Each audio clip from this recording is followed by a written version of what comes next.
अपना उत्तराखंड आप देख रहे हैं, आपके साथ मैं हूं चांदनी धवन। और हरिद्वार से बड़ी खबर मिल रही है जहां पर विजिलेंस ने रिश्वतखोर दारोगा को पकड़ा है। 20,000 की रिश्वत मांगते रंगे हाथ दारोगा इंद्रजीत राणा को पकड़ा गया है। मुकदमे में आरोपी से 20,000 की मांग कर रहा था।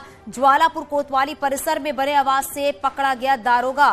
ये बड़ी खबर इस वक्त की हरिद्वार से आ रही है जहां पर विजिलेंस की टीम ने रिश्वतखोर दारोगा को पकड़ा है और 20,000 की रिश्वत मांगते रंगे हाथ दारोगा इंद्रजीत राणा को पकड़ा गया है। मुकदमे में आरोपी से 20,000 की मांग कर रहा था और इसी के दौरान ही विजिलेंस की टीम ने दारोगा को रंगे हाथ पकड़ा है। ज्वालापुर कोतवाली परिसर में बने आवाज से दारोगा को पकड़ा गया है। हमारे सहयोगी पुलकित हमारे साथ फोन लाइन पर जुड़ गए। पुलकित, क्या जानकारी मिल पा रही है? विजिलेंस की टीम ने दारोगा को पकड़ लिया है, रिश्वत मांगने के आरोप में पकड़ा गया है, आगे क्या जानकारी? जी देखिए, बिल्कुल दरोगा जो है रंगे हाथ पकड़ा गया है। मामला दरअसल ये है कि हरिद्वार की ज्वालापुर कोतवाली में तैनात है दरोगा इंद्रजीत राणा और एक मुकदमे में जो इंद्रजीत राणा थे वो जो है जांच कर रहा है और जांच में जो आरोपी है उसको 41A का नोटिस देकर छोड़ने की जो बात है वो कही जा रही थी। इसकी एवज में आरोपी से जो है पैसे मांगे जा रहे थे, क्योंकि जांच के दौरान जब दरोगा जो जांचकर्ता होते हैं वो 41A का जब नोटिस देते हैं तो ऐसे में आरोपी जो है गिरफ्तारी से बच जाता है। तो उसको गिरफ्तारी से बचाने की एवज में 20,000 रुपए की रिश्वत मांगी जा रही थी, जिसके बाद जो है इसकी सूचना विजिलेंस। पुलकित, ये भी बताइएगा क्या इससे पहले भी इस दारोगा ने रिश्वत मांगी है किसी से? इस बात को लेकर कोई जानकारी? जी, अभी जो इनकी तैनाती है वो ज्वालापुर कोतवाली में है, वो ज्यादा लंबे समय से नहीं है और इस क्षेत्र में जो है इस तरह की कोई सूचना कोई जानकारी अभी संबंध में नहीं आई है। लेकिन क्योंकि विजिलेंस की टीम ने जो है काफी घंटे रात भर में जो है इसके जो है पूछताछ करी है और जांच पड़ताल इसमें की है और अपने साथ लेकर गई है। रात लगभग 2 से 2:30 बजे ये कार्रवाई जो है हुई है। अब विजिलेंस इस मामले में पूरी जांच पड़ताल कर रही है, क्या इससे पहले भी इस तरह की कोई घटना हुई है, इनके साथ ऐसी कोई घटना जुड़ी हुई है। और जल्दी दरोगा को गिरफ्तार रंगे हाथ कर लिया गया और जल्दी उनको जो है कोर्ट में भी पेश किया जाएगा। जी शुक्रिया इस पूरी जानकारी के लिए।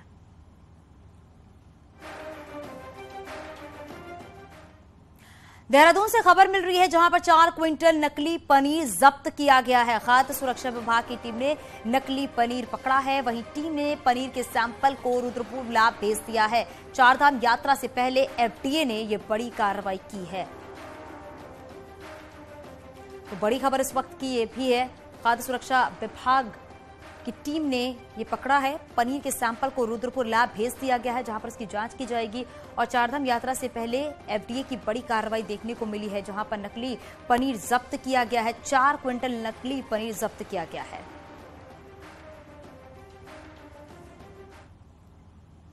हरिद्वार की पुराना रानीपुर मोड़ पर एक गाड़ी में अचानक आग लग गई। गनीमत इस बात की रही कि जिस वक्त गाड़ी में आग लगी उस वक्त गाड़ी में कोई मौजूद नहीं था। सूचना मिलते ही मौके पर पहुंची फायर ब्रिगेड की टीम ने आग पर काबू पाया।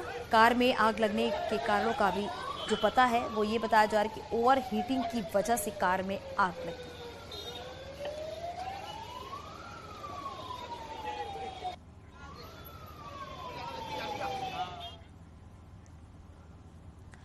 अल्मोड़ा के मॉल रोड पर बने एक मंदिर पर बुलडोजर चलने से बवाल हो गया है। दरअसल KMOU संस्था की जमीन पर इन दिनों पार्किंग का निर्माण कार्य चल रहा है, जिसके चलते मंदिर और आसपास का हिस्सा तोड़ने के लिए बुलडोजर पहुंचा है।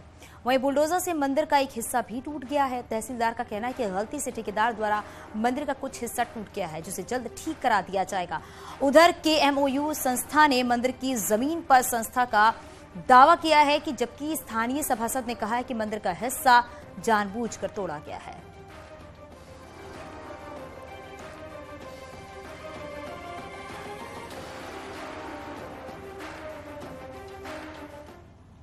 किया जा रहा था जिसमें संबंधित ठेकेदार द्वारा कुछ पुराने कमरे को तोड़ा जा रहा था जो उनके स्वामित्व में है, परंतु त्रुटिवश इनके द्वारा कुछ पोर्शन मंदिर का भी टूटा है, जिसमें कार्यजात संस्था CNDS प्रबंधक द्वारा यह विश्वास दिया गया है कि तत्काल इसका कार्य जीर्णोद्धार करके इसको पुनर्स्थापना से किया जाएगा। ये इनलीगल है। मंदिर में भी जगह हमारी बनती है, लेकिन हम ठीक है एक कागज देख लेते हैं, दोबारा देख लेते हैं, पता चल जाएगा। बैंक वाले कहते हैं हमारी है, हम कहते हैं हमारी, मंदिर वाले कहते हैं हमारी है, हम कहते हैं एक बार खुली किताब है, कागज को देख लेते हैं। जिसको ये केमो के इनके ठेकेदारों द्वारा तोड़ने की कोशिश की गई थी, लेकिन इसमें कोई भी मंदिर का कोई मामला नहीं था कि मंदिर को तोड़ना है। इन लोगों ने झूठी बातें भी बोली कि हमें SDM साहब के आदेश हैं। यहाँ पर तहसीलदार साहब खुद आए हुए हैं, उन्होंने बोला है कि सरकारी कोई आदेश नहीं है। देहरादून के उत्तराखंड आयुर्वेद यूनिवर्सिटी के अधिकारियों पर नियमों को ताक पर रखकर भर्तियां करने का आरोप है। विजिलेंस ने जांच के बाद जो एफआईआर दर्ज की है उसमें 6 बिंदुओं में करीब 6 करोड़ रुपए के घोटाले के साथ भर्तियों में भी अनियमितता बरतने का आरोप है। आरोप यह भी है कि किसी निर्माण में शासन से अनुमति नहीं ली गई है और निजी कॉलेजों की संबद्धता के लिए शुल्क लिया गया है, लेकिन उसे जमा नहीं किया गया। इसके साथ ही करोड़ों रुपए की सिक्योरिटी धनराशि का भी गबन करने का आरोप है। बीते साल विजिलेंस को मामले की जांच सौंपी गई थी।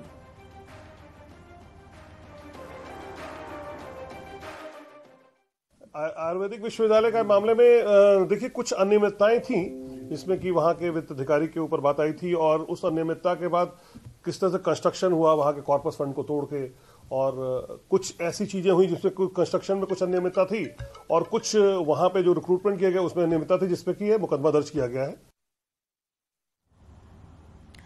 कॉर्बेट टाइगर रिजर्व में गर्मियों में जानवर पानी के लिए ना भटके, इसके लिए राजाजी टाइगर रिजर्व में जगह जगह पानी के बड़े होल बनाए गए हैं।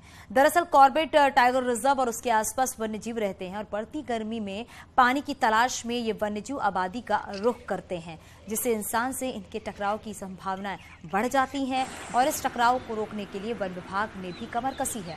कम पानी वाले क्षेत्रों में विभाग ने वाटर होल बनाए हैं जिससे वन्य जीवों की प्यास बुझाई जा सके और इसके लिए यहां पर कॉर्बेट, रामनगर व तराई पश्चिमी वन प्रभाग ने इंतजाम किए हैं।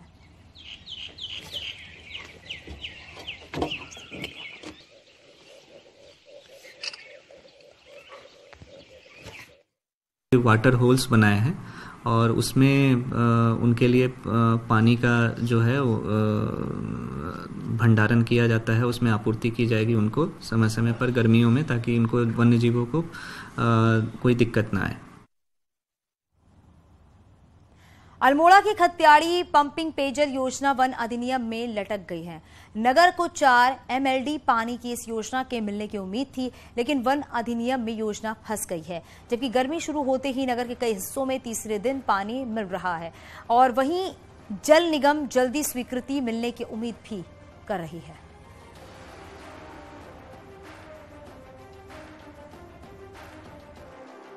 जो कार्य होना है उसमें वन भूमि का भी जगह आ रही है वन, तो इस योजना में वन भूमि के जो प्रस्ताव हैं वो हमारे शाखा द्वारा बना लिए गए हैं।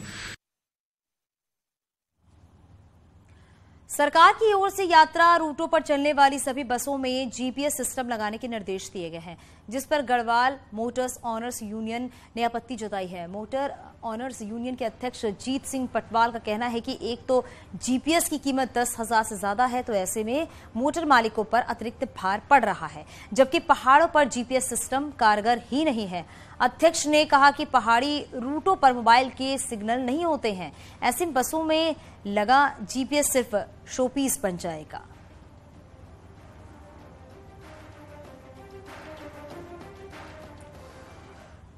कोई गारंटी हो कि जीपीएस काम करेगा तो लगाने में 10,000 कोई दिक्कत नहीं कि मालिक लगाएगा, लेकिन जीपीएस जो है पहाड़ में काम नहीं करेगा। तो गवर्नमेंट की जो पॉलिसी है, ये तो गवर्नमेंट अपना जो काम है वो मोटर मालिक की कंपनी के ऊपर डालना चाहती है कि सारी जिम्मेदारी इनकी हो। उत्तरकाशी जिला मुख्यालय से 10 किलोमीटर पहले रतूड़ी सेरा के पास हाईवे खस्ताहाल हुआ, जहां पर 22 अप्रैल से चारधाम यात्रा शुरू हो जाएगी, लेकिन हाईवे के हाल बेहाल है। उसके साथ ही सुरक्षा कार्य भी इस जगह नहीं किए गए हैं। वहीं सड़क खराब होने की वजह से कई बार जाम की स्थिति बन जाती है और यात्रा सीजन में यात्रियों को यहां जाम का भी सामना करना पड़ेगा।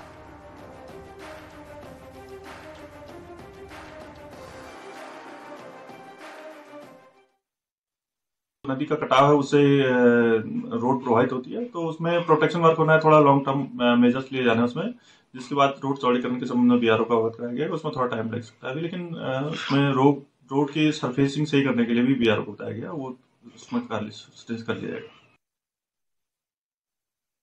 बार चारधाम यात्रा में उत्तराखंड सरकार का सबसे ज्यादा फोकस जो है वो स्वास्थ्य सुविधाओं पर है। इसलिए यात्रा रूट पर हेल्थ एटीएम मशीनें लगाने जा रही है। चमोली में 14 जगहों पर मशीनें इंस्टॉल हो चुकी हैं और उसका सफल प्रशिक्षण भी किया जा चुका है। इस मशीन की विशेषता क्या है, इसका जायजा लिया हमारे संवाददाता नितिन सेमवाल ने।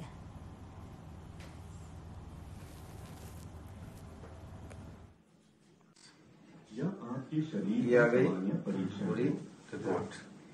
पांडे लिखना पीछे से कुछ मोहित जोशी मोहित हो गया। जो ये कहाँ घर है आपका? घाट। नेक्स्ट चलते हैं, मेले करेगा यहाँ सेंसर कर सकते हैं, जिसमें वो ब्लड शुगर भी कर सकते हैं। अगर टेक्नीशियन की ज़रूरत है तो हमारे जहाँ जहाँ ये सिस्टम लगे हैं वहाँ टेक्नीशियन भी अवेलेबल है, जहाँ उन्हें ज़रूरत पड़ सकती है। अगर डॉक्टर कंसल्टेशन रिपोर्ट आने के बाद आप डॉक्टर से मिल सकते हैं।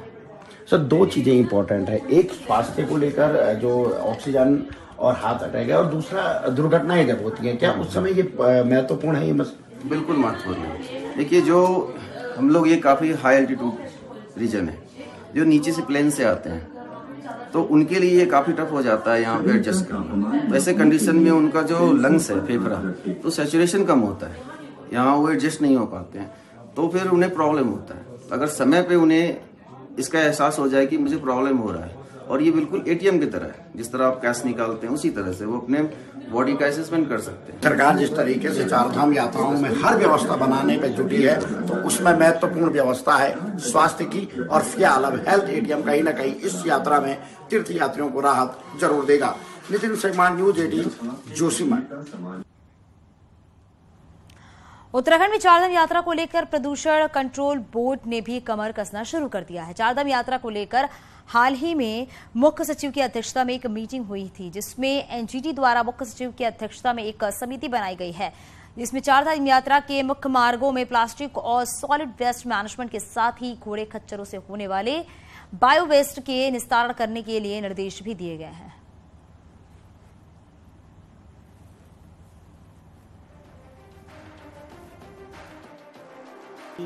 चारधाम के जो मुख्य ट्रेक रूट है, यमुनोत्री, केदारनाथ, गंगोत्री, गोमुख और हेमकुंड साहिब को जाने वाले ट्रेक रूट में प्लास्टिक और सॉलिड वेस्ट मैनेजमेंट और घोड़े खच्चरों से जो बायो वेस्ट जनरेट होती है उसके निस्तारण, और जो पर्यटक वहां पर आ रहे हैं उनको, पर्यटक और जो श्रद्धालु आ रहे हैं इन ट्रेक रूटों में, उनको अवेयरनेस जनरेट करने के लिए समुचित कार्रवाई हेतु बद्रीनाथ धाम में इस बार कड़ी सुरक्षा व्यवस्था रहेगी। पिछले साल करीब 18 लाख तीर्थ यात्री बद्री विशाल के दर्शन करने के लिए पहुंचे हुए थे। इस बार यात्रियों की संख्या बढ़ने की संभावना है, जिसको देखते हुए धाम की सुरक्षा के लिए पुलिस के साथ साथ आईटीबीपी के जवानों को तैनात किया जा सकता है। शीतकाल में भी बद्री विशाल मंदिर की सुरक्षा आईटीबीपी के जिम्मे ही थी। उम्मीद ये भी है कि ग्रीष्मकाल में भी आईटीबीपी जवानों को भी तैनात किया जाएगा।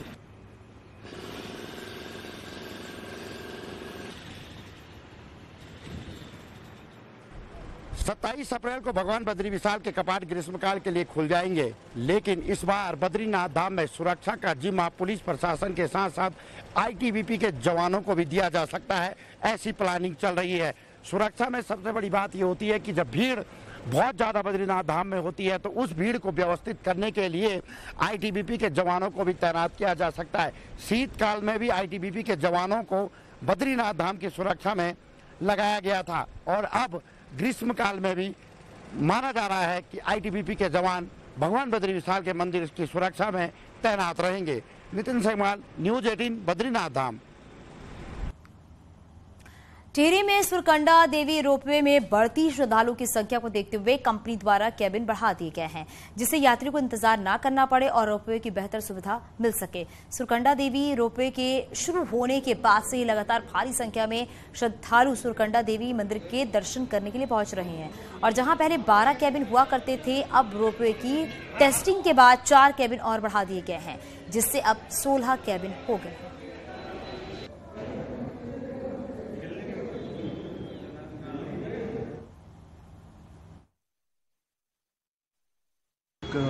सुरकंडा देवी रोपवे हेतु काफ़ी पर्यटकों का मन बढ़ रहा है, और इससे आसपास के भी लोग काफ़ी आ रहे हैं, और इस सीज़न में पर्यटकों के सुविधार्थ वहाँ पे 4 केबिन और लगाए गए हैं। तो अभी जो 12 केबिन थे, अब वो 16 केबिन। सीएम पुष्कर सिंह धामी आज पिथौरागढ़ दौरे पर हैं। सीएम पुष्कर सिंह धामी सुबह 11:30 बजे मुवानी पहुंचेंगे, और जहां शेर सिंह कार्की विद्यालय के प्रोग्राम में सीएम शिरकत करेंगे।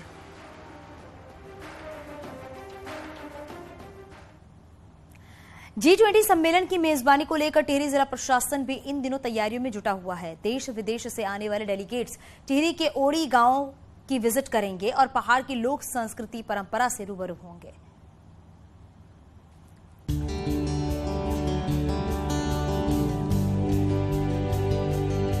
ऋषिकेश गंगोत्री हाईवे पर नरेंद्र नगर विधानसभा में बसा ओणी गांव अपनी खूबसूरती के लिए जाना जाता है और ओणी गांव में G20 का सम्मेलन होना है, जिसकी तैयारियां चल रही हैं। प्रशासन ओणी गांव को मॉडल विलेज के रूप में डेवलप कर रहा है।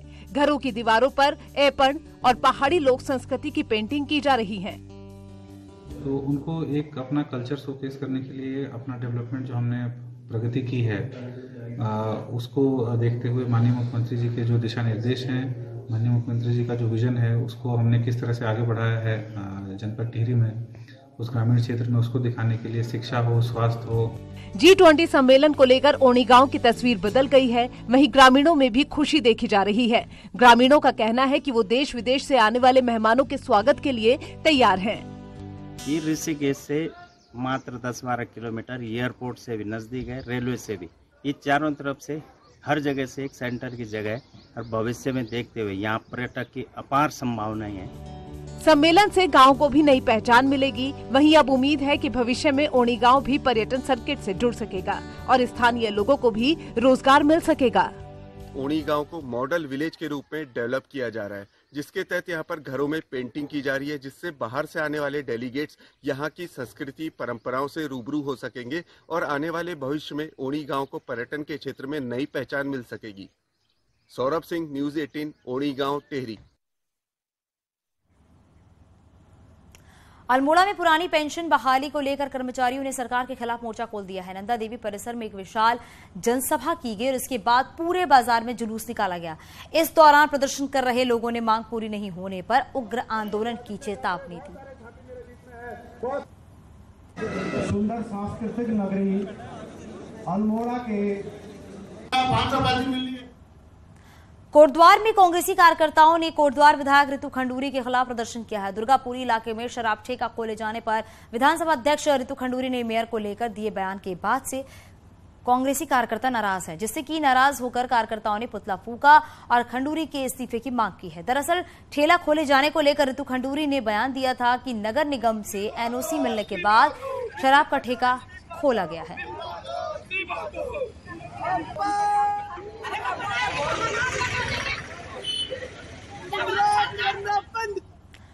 अल्मोड़ा में बंदरों की मुख्य समस्या है कि स्कूली बच्चों, राहगीरों और घरों की छतों में लोगों को काटना अब आम बात हो गया है। लेकिन हैरानी की बात तो यह है कि पिछले 6 महीने से बंदरों की नसबंदी बंद है।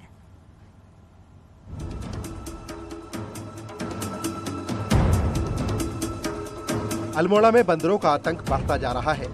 आलम यह है कि अस्पतालों में बंदरों के काटने के बाद हर महीने सैकड़ों लोग पहुंच रहे हैं। इसके साथ ही स्कूल जाने वाले बच्चे भी दहशत में हैं और परिजन परेशान हैं। देखो, बंदर बच्चों को काट रहे हैं, बच्चे स्कूल नहीं जा पा रहे हैं, बच्चों को बड़ी परेशानी हो रही है और ये घरों की छतों में भी आ रहे हैं और जो घर में लोग हैं उनको भी बड़ी परेशानी हो रही है, उनको भी काट दे रहे हैं। बंदरों के आतंक को खत्म करने के लिए प्रशासन के पास फिलहाल कोई प्लान नहीं है। इतना ही नहीं, बंदरों की नसबंदी करने वाले डॉक्टर नहीं है और अब वन विभाग रानीबाग से डॉक्टर बुलाकर नसबंदी कराने की बात कर रहा है। जैसे ही हमारे सेंटर में बंदर पकड़ के लाए जाते हैं तो हम लोग रानीबाग जो हमारा सेंटर है वहाँ से हम डॉक्टर को बुलाते हैं, तुरंत पदयात्रा कर रहे हैं और ये कार्य तेजी से किया जा रहा है। आशा है कि 1-2 साल में ये समस्या घटने लग जाएंगी। बंदरों का आतंक इस कदर बढ़ गया है कि घरों की छतों पर और रास्ते में इनका डेरा है। लिहाजा जल्द ही बंदरों के लिए कोई पक्का प्लान बनाने की जरूरत है ताकि बंदरों के आतंक से निजात मिल सके। न्यूज़ 18 के लिए अल्मोड़ा से किशन जोशी की रिपोर्ट।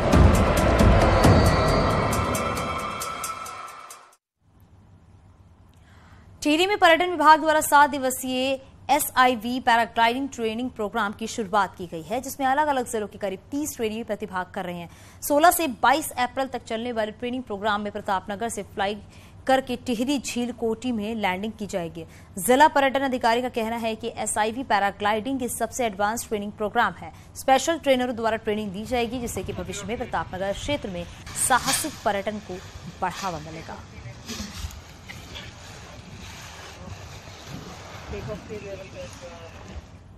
16 से 22 तारीख तक एक SIV पैराग्लाइडिंग कोर्स है, which is like stimulated incident response. So it's मतलब ये ट्रेनिंग कोर्स है जिसमें हमारे राज्य के विभिन्न क्षेत्रों के जो युवा हैं उनको ट्रेनिंग प्रदान की जा रही है। उत्तराखंड कांग्रेस मुख्यालय में रविवार को खूब गहमागहमी रही। मौका था केंद्रीय ऑब्जर्वर PL पुनिया के दौरे का, जहां पुनिया ने टॉप टू बॉटम पार्टी के नेताओं से बंद कमरे में 1-to-1 बातचीत की। वहीं आज दोपहर बाद PL पुनिया दिल्ली के लिए रवाना होंगे।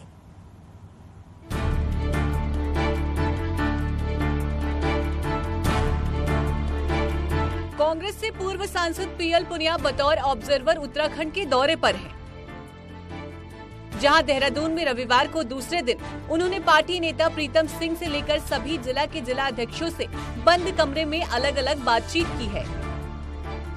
विधायकों, पूर्व विधायकों से भी 1-to-1 कर उनका मन टटोला गया। जो नेता नहीं पहुंच पाए उनसे उन्होंने फोन पर बातचीत की। मेरी शिकायत, मैं तो बहुत छोटा सा कार्य करता हूँ, मेरी शिकायत से क्या कुछ हासिल थोड़ी होगा। मैं तो कांग्रेस का कार्य करता हूँ, कांग्रेस के लिए काम करता हूँ। जब हमारे पर्यवेक्षक आए हैं तो बहुत सारी बातें होती है। जो बंद कमरे की बात है उसे मैं मीडिया से थोड़ी साझा कर सकता हूँ। हालांकि क्या बात हुई ये किसी ने भी खुलकर नहीं बताया, लेकिन सूत्रों की माने तो बातचीत का मुख्य मुद्दा पार्टी के अंदर चल रही गुटबाजी ही था। जिला अध्यक्षों से लेकर विधायकों, पूर्व विधायकों ने पार्टी नेताओं की सार्वजनिक बयानबाजी और उनसे संगठन में हो रहे नुकसान की भी शिकायत की। बयानों पे हाँ, उस पर भी चर्चा होगी। पार्टी के अंदर और बाहर जो भी हालात उत्तराखंड के, उन सब में वो सीनियर से बात करे। करीब उन्होंने 40 से 45 लोगों से सीनियर से कल बात की है। कल को वो हमारे फ्रंटल प्रकोष्ठ, हमारे अनुवांशिक संगठन और जो हमारे चेयरमैन हैं या जो हमारे सीनियर्स जो रह जाएंगे उनसे कल वो 2 बजे तक बातचीत करेंगे। पुनिया सोमवार को पार्टी के फ्रंटल संगठनों के पदाधिकारियों से भी बातचीत करेंगे। पार्टी नेताओं से मिली शिकायतों और सुझावों को नोट किया गया है, जिसे रिपोर्ट के रूप में पुनिया हाई कमान को सौंपेंगे। माना जा रहा है कि इस रिपोर्ट के बाद कांग्रेस के भीतर जल्द ही कोई बदलाव नजर आ सकता है। न्यूज 18 के लिए देहरादून से सुनील नवप्रभात की रिपोर्ट।